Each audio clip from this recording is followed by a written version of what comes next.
लोगोफोरनि मोनसे गोदान भिडिअ नोंथांमोनखौ जोबोर बरनाय थाबाय। स' नोंथांमोननि गोबाङानो कमेन्टनि गेजेरजों फोरमायहरदोंमोन एलपि थामहिनबा लयार प्राइमारि आरो इउपि थामहिनबा आपार प्राइमारिनि एडमिट कार्डखौ माबोरै डाउनलड खालामनानै लानो हागोन।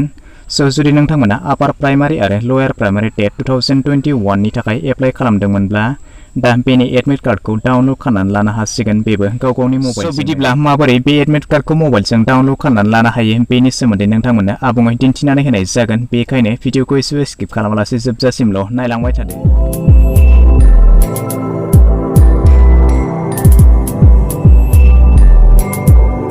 नोंथांमोना मिथिगौ एलपि आरो इउपि टेटनि जि एडमिट कार्ड बेखौ थांनाय 10 अक्ट'बर खालार खालिनिफ्रायनो होनाय जादोंमोन आरो नोंथांमोननि जि 2021 बोसोरनि टेट आनजाद बियो फैगौ 24 अक्ट'बर खालार खालिनिफ्राय जानो थांगासिनो दङ।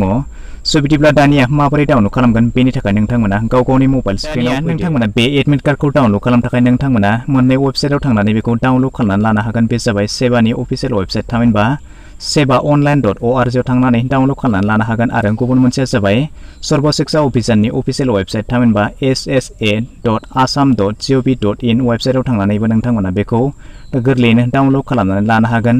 स' बेवहाय नोंथांमोननि सुबिदानि थाखाय आं मोनसे सर्टकाट थामहिनबा भिडिअनि डिसक्रिपसनाव आं मोनसे लिंक होनानै दोनदों। नोंथांमोना बे लिंकनिफ्राय थाङोब्ला बेबायदि मोनसे पर्टेल गेवनानै फैनाय नुनो मोनगोन। नोंथांमोना बे पर्टेलनि गेजेरजों बेखौ सर्टकाटयै डाउनलड खालामनानै लानो हागोन। स' बिदिब्ला नोंथांमोना बे इन्टारफेसनि गेजेरजों नोंथांमोना बेवहाय नुनो मोनदों गाहायथिंजाय फैयोब्ला नोंथांमोननि बेवहाय मोनसे लगइन खालामनानै अपसन नोंथांमोना बेवहाय नुनो मोनगोन। स' बेवहाय दानिया नोंथांमोननि जि एप्लाइ खालामनाय समाव थामहिनबा अनलाइन एप्लाइ खालामनाय समाव जि इउनिक आइडि नोंथांमोना मोननो हादोंमोन बे इउनिक आइडिखौ बेवहाय होनांगोन। स' बेनिफ्राय नोंथांमोना जि बानायनानै लानाय पासवर्ड बे पासवर्डखौ नोंथांमोना बेवहाय एन्टार खालामनानै होनांगोन।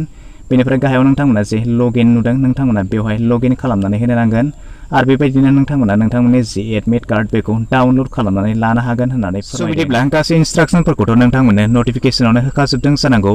आसा खालामो नोंथांमोना बेफोरनि गासै रुल्स एन्ड रेगुलेसनफोरखौ मोजाङैनो नायनानै लाखाबाय जानांगौ आरो जायफ्रा दाबो नायनानै लाखायाखै आखायाव आरोबाव 10 साननि सम दंबाय नायनानै लानो हागोन।